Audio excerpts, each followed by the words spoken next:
From LinkedIn News, I'm Leah Smart, host of Everyday Better, an award-winning podcast dedicated to personal development. Join me every week for captivating stories and research to find more fulfillment in your work and personal life. Listen to Everyday Better on the LinkedIn Podcast Network, Apple Podcasts, or wherever you get your podcasts.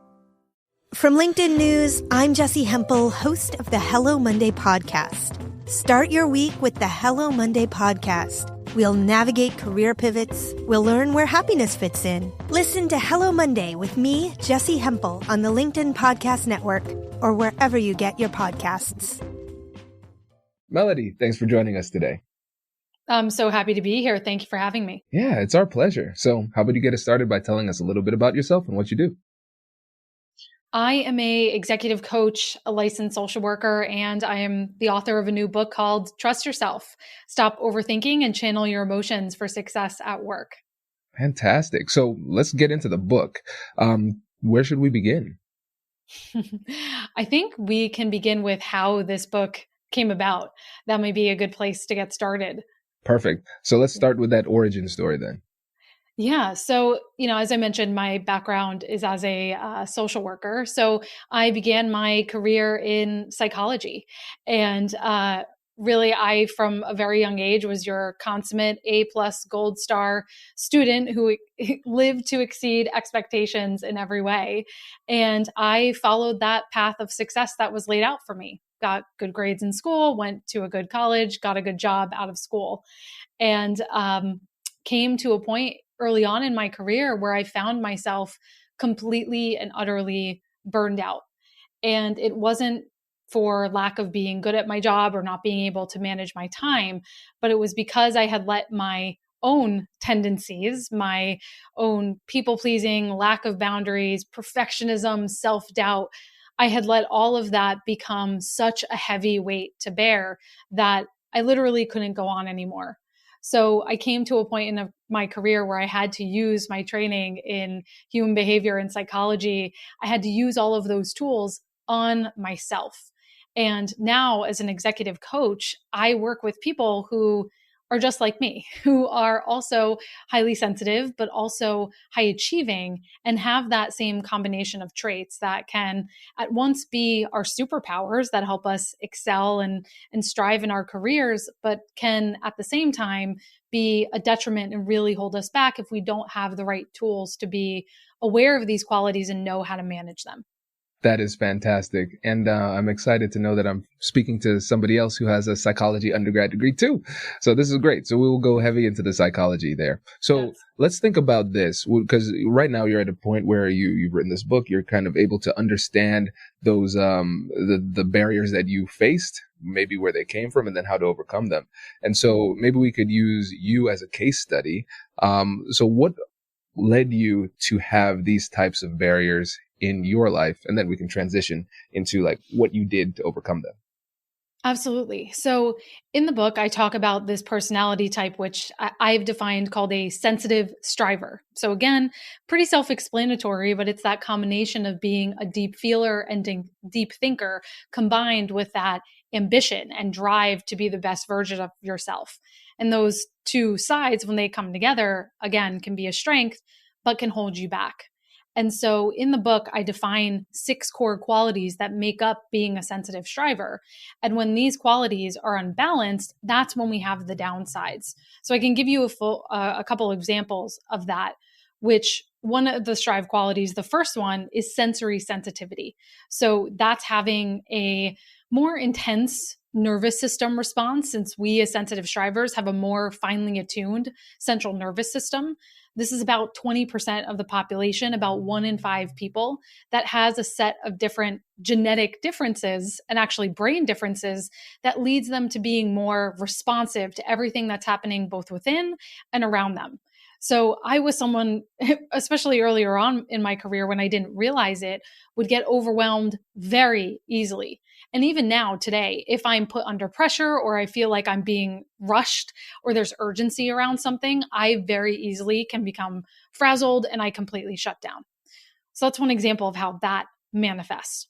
The second would be thoughtfulness. So we sensitive strivers, and this is certainly the case for me, we're reflective, intuitive. We think through decisions before we act on them. But again, if that's unbalanced, that can look like worrying, indecision, overthinking things, self-doubt. So as you can see, all of these traits have an upside, but they have a flip side along with them. Yeah, this is really interesting. And what's interesting to me too is taking a step back and understanding where you can put yourself to be successful. Because based on my understanding of the highly sensitive people, I'm thinking back to Susan Cain's book, Quiet. She talked Yes. about a lot of the research in that too. It's something that you can see in young children. Some people are more sensitive to stimulation, and then other children, they need a lot more in order to be stimulated. So the people who need more to be stimulated, they're jumping out of planes and going to rock concerts. And the other people need like quiet in order to be able to function.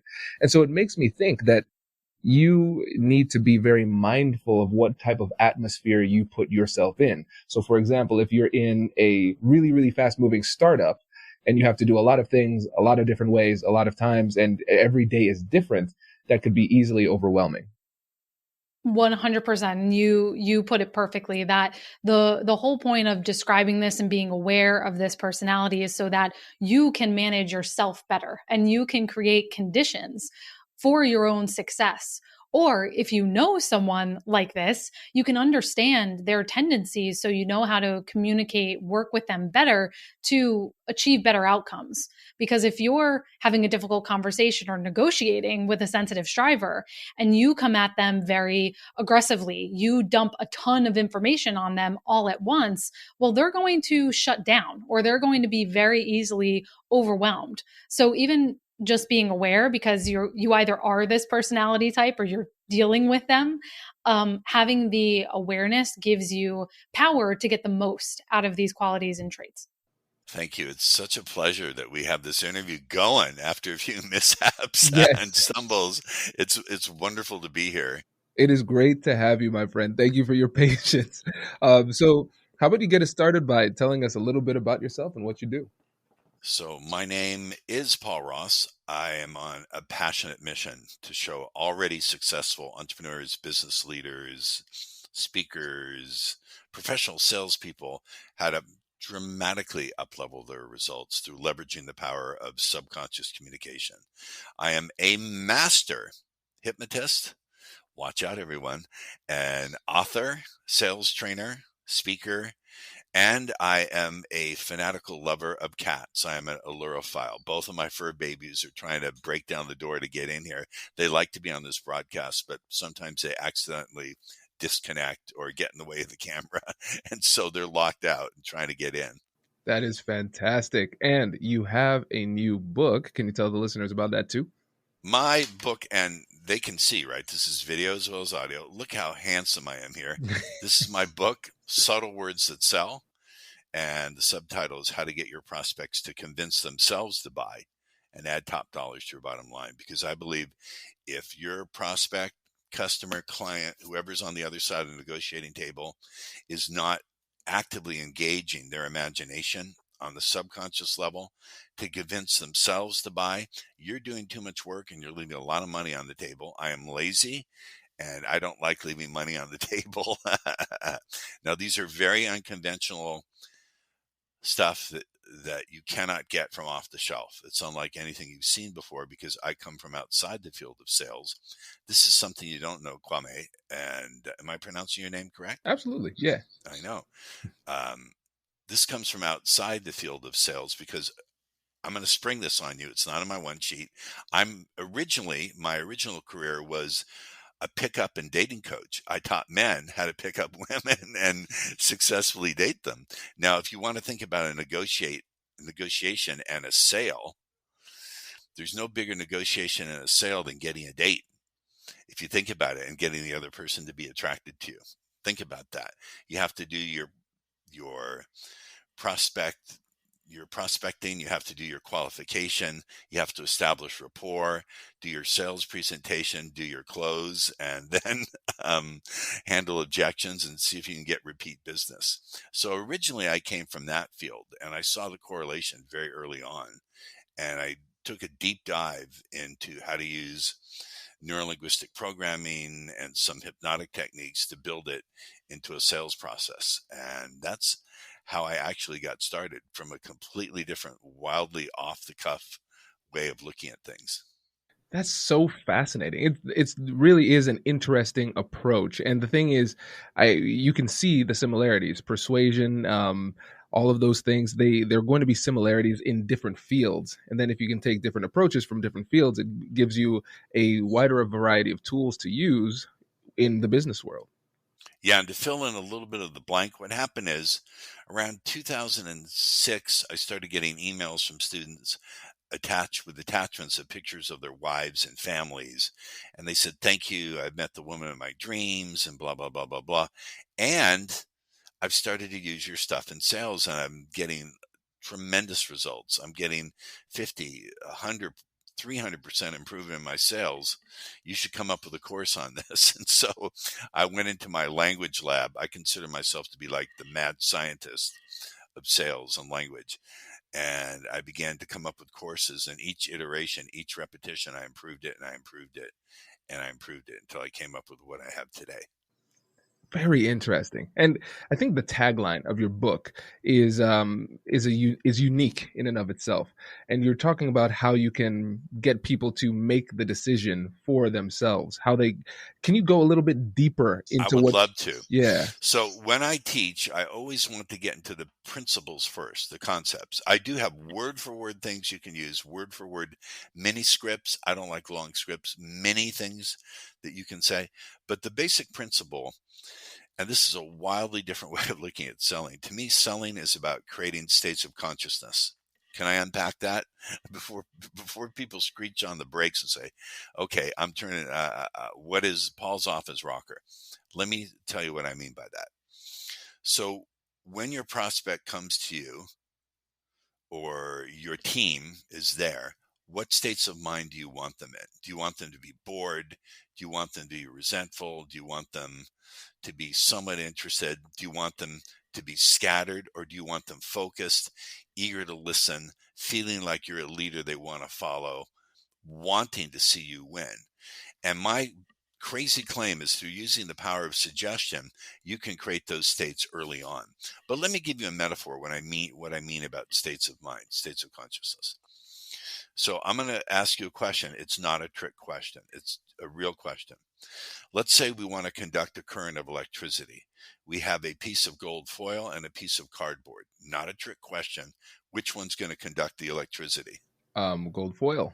The gold foil. We know this instinctively, naturally, and from our experience. So consider your words, your message, whatever you're negotiating, to be the electricity, but the state of mind of the person who's receiving it to be like that gold foil or the cardboard. How do you get them in those gold foil states of focus and believing in you, believing that they can make a good decision?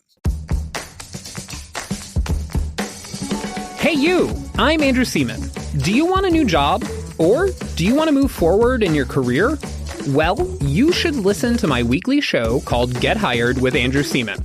We talk about it all, and it's waiting for you, yes you, wherever you get your podcasts.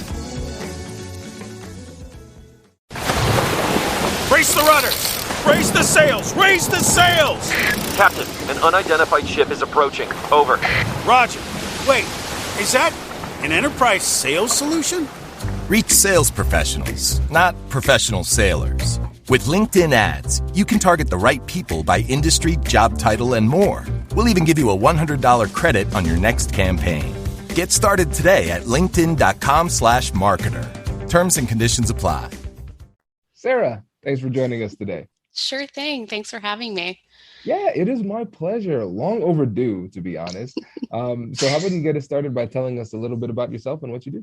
Sure. So I've been in politics and government for somewhere around 12 to 13 years now, and that's really the basis of my involvement. But I've also had a career in government, but now I've moved into the private sector and exploring some avenues there. But I I ran for public office a couple of years ago and lost. So I'm really excited to dig into that and how negotiating and fear tie into that, as well as just talking about how women in politics and my involvement there. I've worked for a lieutenant governor and a governor, as well as some state agencies, traveled the country for a campaign, and been involved at really the local, state, and national level in campaigns. So I'm excited to dig in.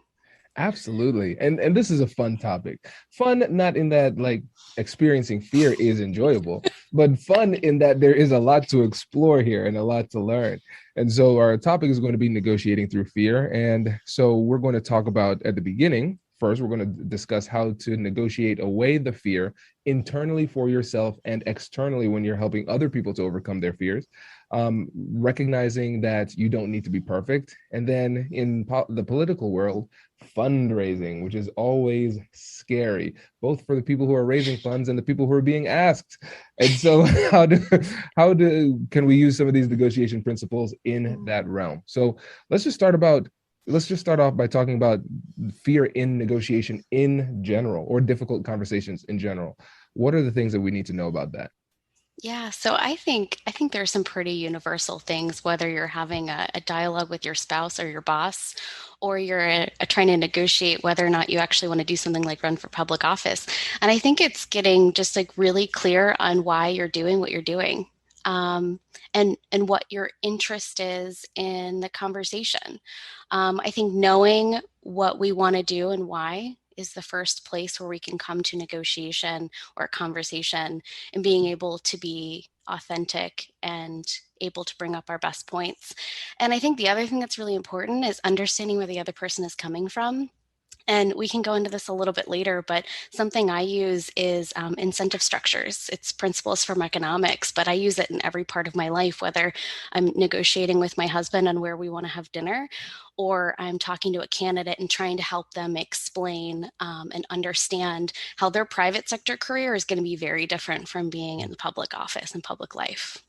Absolutely. Well, let's talk about those incentives. So for those who are not as well versed in economics, what do you mean by incentives? Sure. So in a very simple sense, like think about a company who sells a good or service or product. Like let's think of Pepsi. Big brand, they sell soda to a lot of people, right? And companies. They want to offer a good or service, and they want to be paid fairly for what they offer. We want to be able to enjoy their soda. We want it to be delicious. We want it to be at a fair price. And so we want a couple of things. Incentives for us are we want it to taste good, and we want it to be accessible, and we want it to be a pretty good price. They want to be able to make money and offer something that where they can continue to get new people that like it and continue to buy it. So on a very simple basis, we're both looking for different things on each side of the incentive structure. Very nice. Yep, absolutely. And now when we think about fear, how can we wrap this concept of fear and how fear impacts us in difficult conversations with potentially some incentives? I think that's a really interesting potential blend. Yeah. So something that's been popping up for me in some of my work that I do, like working with other women, is negotiating things like salaries or raises. That comes up quite a bit, but it also relates to this work in politics and deciding whether or not to run. There's this fear because we want to be able to, or really anyone wants to be able to ask for whether it's a salary that's at market rate or a salary that you think you deserve. But there's some fear there because I think all of us have some like ideas in our head. We've got our own narratives of what we think we deserve, what we've been told we deserve. All these little things that pop up that create this idea of imposter syndrome, right? Like that everyone experiences at various points. But that whole fear that pops up is not a reason not to do something. And that's that portion where we talk about fear and how we're using it. But I think that this fear that pops up comes from, I mean, everyone's got insecurities about how they see themselves. And sometimes I think that's where a lot of this is coming from. 100%. Marie, thanks for joining us today. Hello, how are you today? Doing great. Thanks for joining us. So how would you get us started by telling us a little bit about yourself and what you do?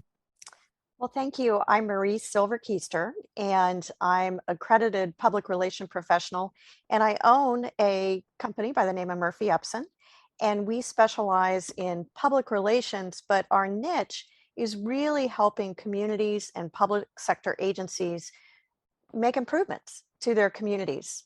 And so our role is to facilitate those conversations that sometimes can be very difficult because we're introducing change, even though it may be for the greater good.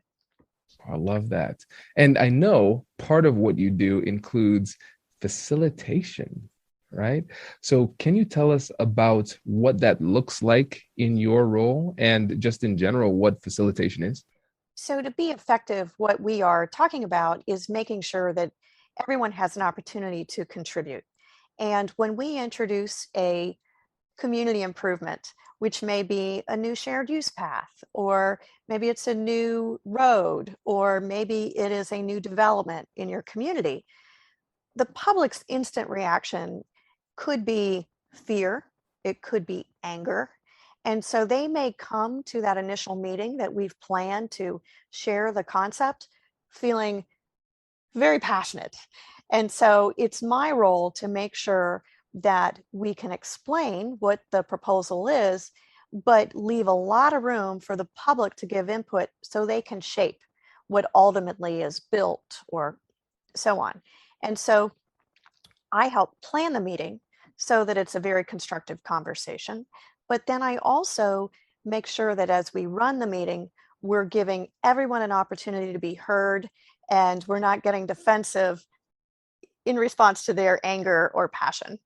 Yes, no, this is great. And I think it'll be good for folks to get a better understanding just in general how these facilitations can manifest themselves, not just in your specific role, but also in general too, because somebody listening might say, well, I'm not doing public projects like this, so I guess let me go to another podcast. Wait, if you go to another podcast, go to Ask with Confidence or our Spanish language podcast, but don't leave, because there are opportunities to use these same facilitation skills just day to day as a leader in your organization. So before we get deeper into like the nuts and bolts of it, can you talk about some potential other avenues where somebody could use facilitation within their everyday job?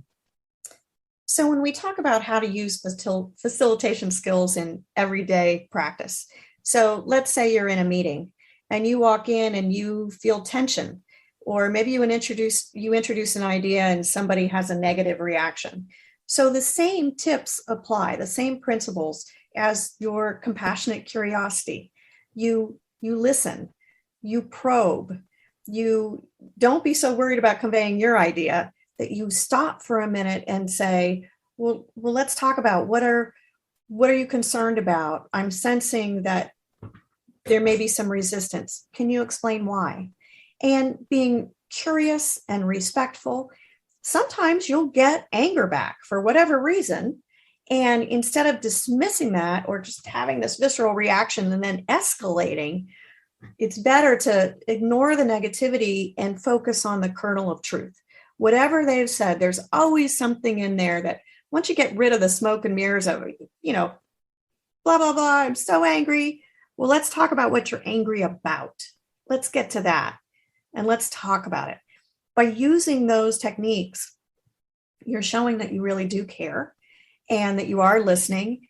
And it gives that person a sense of first catharsis and then also validation. Right. Well, first of all, thank you. It means a lot to me that you read the book. That's really cool because you're really good at what you do. so that makes me feel good. But you're absolutely right. And here's the thing, too, when you think about the potential of emotional responses, we should be anticipating that. Right. Because I think a lot of times people come into these conversations and then they approach it from a place of fear. I hope people don't respond negatively to this. No. People are people and emotions are an integral part of who we are. And so these emotions will be there. It would be weirder. It would be really weird if they weren't, quite honestly. And I think one of the most challenging things from time to time is professionalism. And now I'm not saying that people should be unprofessional. I'm not saying that at all. But what I am saying is that some people can be so good at being professional and keeping that stoic game face on that they respond emotionally, but people don't perceive the emotion. So to your point, Marie, you gave the example of if somebody gets really upset, right? If somebody gets upset and it's clear that they're upset, we can say, aha, okay, I can acknowledge and validate that emotion. I understand a lot of what they said was the emotion speaking, but there's a kernel of truth in there. And so we can give them almost that pass, right? I understand you're upset. But then if somebody says the exact same thing, but calmer, you might be like, this person is an absolute lunatic. How did they arrive at that position? But since you didn't perceive the emotionality behind it, then you respond substantively to an issue that is not fully substantive. It's also emotional too. Jamie, thanks for joining us today. Thank you so much, Kwame, for having me. It is my pleasure, my friend. So how about you get us started by telling us a little bit about yourself and what you do? So I'm an executive coach for smart women who hate office politics. I help them get promoted and better paid without throwing anyone under the bus. Oh, I like that. And when you think about the term office politics, what does that mean to you? Office politics simply means that there is a difference of opinion. When there's conflict, when people have different opinions, people can interpret that in many ways, and one of them is often, hey, this is office politics, especially when there is convergence of authority positions and people having different opinions, which happens all the time. Absolutely. Yeah, it's commonplace, almost impossible to avoid, which is why your coaching practice is so important. And I know you have a really exciting offer for the listeners too. Yes. So if you are a mid-career woman who wants to get promoted from within and you want to get better paid, I invite you to book your complimentary consultation with me. The link to book that complimentary consultation will be in the podcast description. Thank you. Thank you. Thank you. We appreciate it. So listeners, make sure to take advantage of that resource. Again, link in the description. So today we are going to focus on self-advocacy in the workplace. And I think maybe, Jamie, one of the best places to get started is just with an operational definition of self-advocacy. So what does that mean to you? So self-advocacy simply means that you are expressing, explicitly saying, asking for what you want in your career. And that can look like asking for a promotion. That can look like saying hard things, sending a tough email where you have to express opposing opinion or even deliver bad news by saying no. And so it seems kind of obvious, right? If there's something that you want or a barrier or boundary that you want to set, you should let somebody know. Just say it, right? And so it seems simple, but there's something that often holds people back. And so in your experience as a coach, what are those things that hold people back from engaging in this self-advocacy at work? So I specialize in working with smart women, and I have seen that for many smart women, and I know this also happens for men too. Women are not alone in this, but it's just that my specialty is coaching women. Women often overcommit, overdeliver, undercommunicate their wants and wins. And it feels comfortable in a certain way, in a certain familiar way that undercommunicating their wants and wins feels comfortable and familiar, but in the long run, it doesn't create the result that they want in their career. And the reason for this is really simple. Just like, it's like negotiation, right? In that it feels uncomfortable, right? So in the parlance or in the negotiation world, we call this anchoring, right? Telling people what you want. And it feels like you might die. You're right. You're right. It's so funny, Jamie, that you say that, because in my book, I talk about that fear of rejection that people have. And so when you think about the fear of rejection from an evolutionary psychology perspective, it becomes really fascinating. Because when you think about it today, if we're rejected, if we make a request and somebody says no, life goes on in the majority of cases. Everything goes swimmingly the rest of your day. Nothing bad really happens. You just take that loss and then you can move on in the majority of cases. But then if you think about early humans, back when we were in tribes for survival, social rejection meant death, because you could not survive by yourself. And so the humans that had that fear of rejection were more likely to survive because it promoted pro-social and collaborative behavior, because you know what happens if you get rejected. But now we're in a stage where that same rejection doesn't mean death, but it can feel like death. And that's what holds people back. Yeah, it's totally normal. Exactly. It's totally normal because and that's because, like you said, we have a human brain that evolved over a long time, and a part of us still is in that mindset of like, if I step out of the cave, if I say something different, if I say something that asserts my individual want and need, then I'm going to be told no, and this can mean, in a way, a social death, which psychologists have uncovered can feel even more painful than physical pain. Absolutely. Yeah. Jonathan, thanks for joining us today. Kwame, glad to be here. Thank you for the opportunity. Yeah, my pleasure, man. So how about you get us started by telling us a little bit about yourself and what you do? Certainly. So I'm Jonathan Jones. I'm a 2-time TEDx speaker, best-selling author, and now I'm just focused on helping speakers, coaches, and consultants start their podcast and show them how I can elevate their brand. Fantastic. And you have a background in college athletics too, right?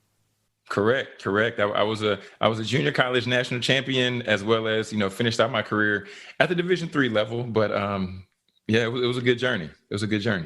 That's great, man. That is great. Yeah, I was one of those people who I was a spectator, professional spectator. That's great, man. Well, today we are going to talk about name, image, and likeness contracts. And so this is revolutionizing student athletics. And I think it's a really cool opportunity to talk about how negotiation is playing a role in the development of that side of the business. And so we're going to rely on your background, not only as a student athlete, but also in your previous work working with student athletes.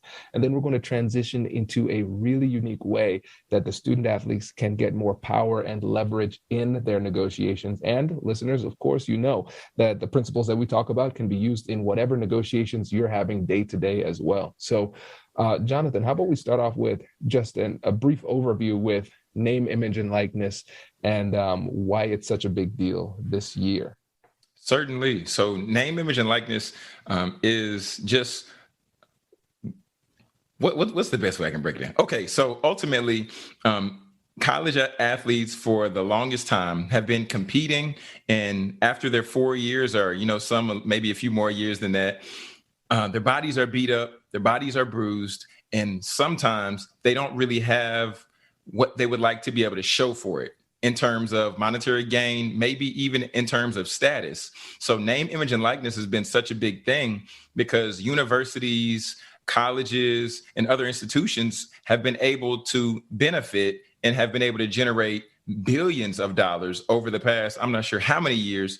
And now this is the year to where college athletes can now be able to benefit from in a monetary standpoint as well. So that's why, Kwame, I think it's so big now, because there are former athletes who might have graduated and they thought they were going to go pro, or they thought they were going to do this or do that, but then they didn't have those opportunities. So now they're the individuals who are left like, wait, well, how can I benefit when my name was at the highest point, when I had the most exposure, and they didn't really gain as much traction as they could have at that time. So now with student athletes going through institutions, and now with them having the opportunity to be able to benefit directly, and right now, I think is huge. Absolutely. Yeah. And the thing is, the schools and the NCAA, they might have said, well, you didn't come and do this for free. You got a scholarship. And so you say, well, so you got billions of dollars and I got a scholarship when I was here to play sports. Okay. It doesn't make sense. It's not fair. And so finally, we're taking that step where student athletes can get paid for what they do and in generating so much money for these institutions and the media companies and all those things. Right. And so great. Now we're in the wild, wild west. So now we're in a situation where, great, we can make this money, and there are limited rules, and nobody's done this before. And we have a lot of sports agents, a lot of lawyers getting in there and negotiating these contracts. And for the listeners who don't know, yes, I am the managing director of the American Negotiation Institute, but I still practice law. And actually, Jonathan, this is new since we chatted. So I'm a registered sports agent now too. And so we've been Congratulations. Thank you. Yeah, it's pretty cool. I feel like The Rock in Ballers, but just a lot smaller. Very nice. Keita, thanks for joining us today. Thank you for having me. This is so exciting. Yeah, it's exciting for me to have you in my domain. I'm on your court now. That's right. So how about you get us started by telling the listeners a little bit about yourself and what you do? Well, I am the founder and chief strategist of Success Bully. And Success Bully is an elite accountability practice. So that makes me a professional butt kicker. And I work with high-performing type A entrepreneurs in two different capacities. So on my one-on-one roster, I work with high-performing service-based businesses that are looking to cross the chasm between 6 figures and 7 figures. And in my group coaching, I work with part-time side hustlers. I want to call them emerging entrepreneurs who are looking to scale either their coaching or consulting practice so that they have the option of leaving corporate America. And Keita, the thing that I appreciate most about you is accountability. Always holding me accountable to the agreements that we made and the plans that we created. And that's what I want to focus on today, because for folks out there who are leaders, friends, spouses, parents, whatever it is, from time to time, you're going to find yourself in a position where you have to hold somebody accountable. And so let's start off, before we even get into the strategy, like the persuasive strategy behind holding somebody accountable effectively. Let's discuss what accountability is. Okay. Well, I think accountability gets a bad rap. So when you hear the term kind of thrown around, it's off after something has gone off the rails, right? Where it's like, someone needs to be held accountable, right? When things go south, that's when you really start hearing the term thrown around. But what I like to think of accountability is, it's a tool for greatness. So it's a tool that can be leveraged so that you are being honest with yourself, you're being honest about your performance, and you're being honest about committing to your big vision. And so when I think about accountability, it really is being honest, right? Did you or did you not do it? That's what accountability is to me. I love it. Yeah, I love the simplicity of that, because and you tell me what you think about this, because we have honesty, and then also it sounds like there's a little bit of consistency in there too, right? Oh, absolutely. Absolutely. Because I think that when, you can't hold somebody accountable if you check in with them quarterly, right? Your whole life can change in 30 days, or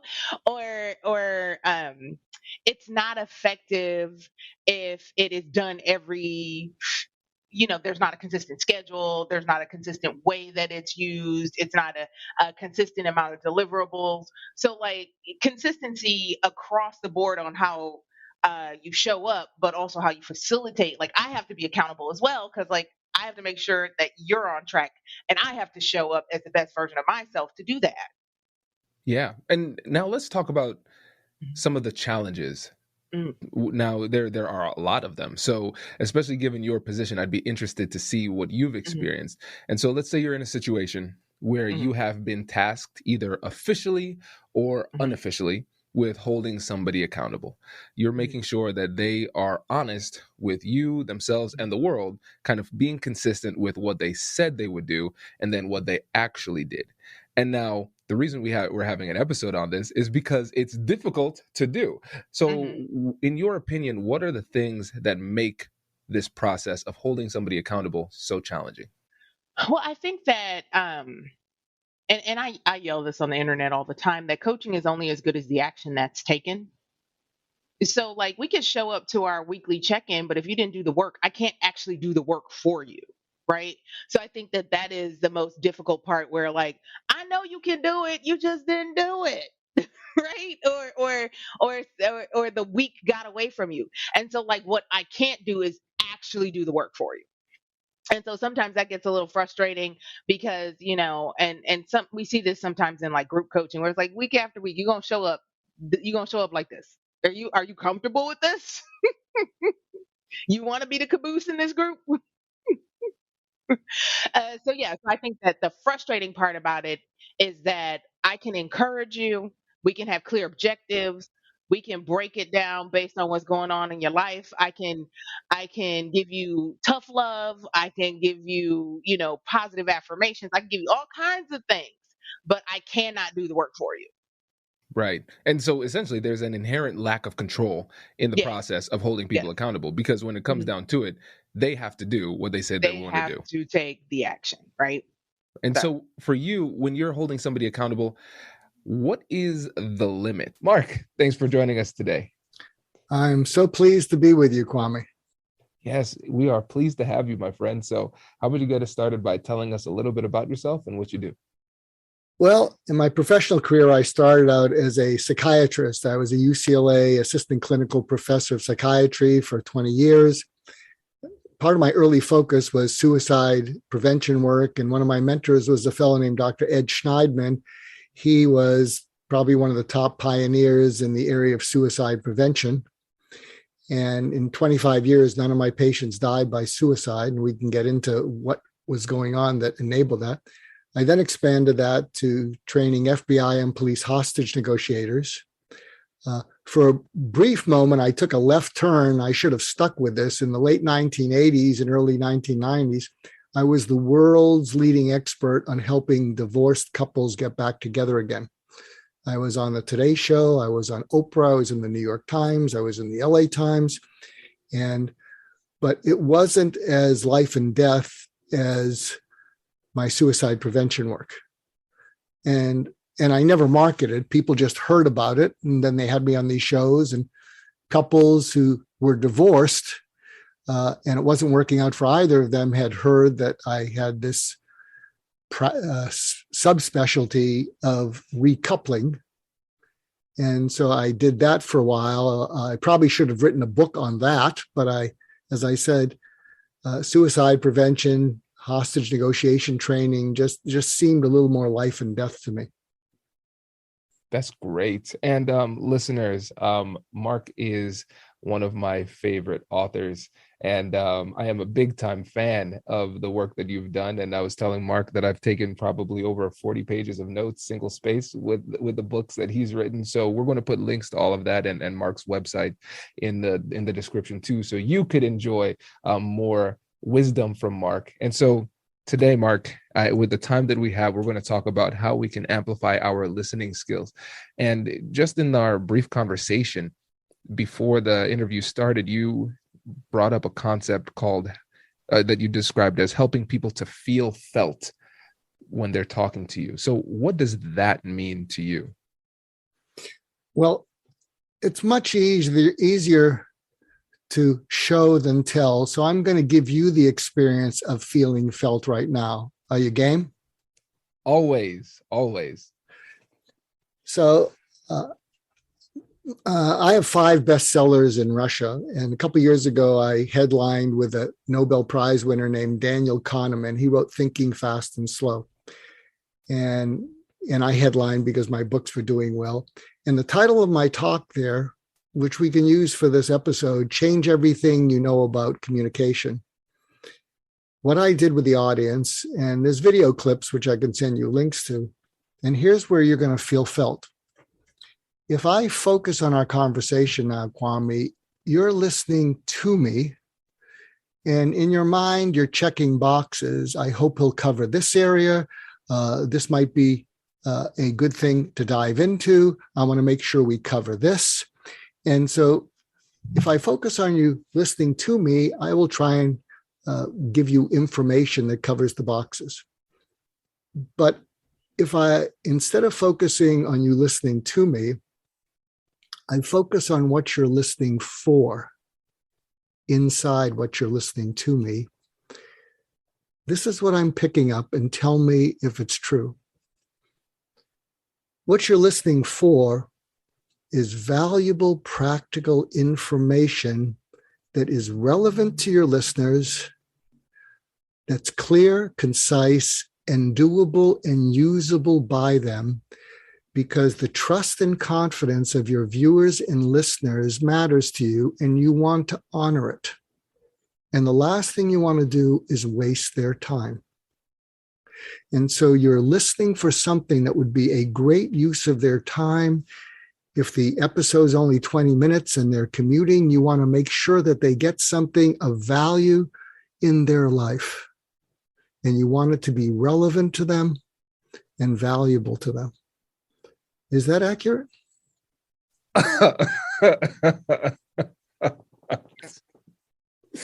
I wish we would have recorded the pre-interview, Mark, because that was incredible. That was incredible. Okay, so break down for the listeners what you just did. That was incredible.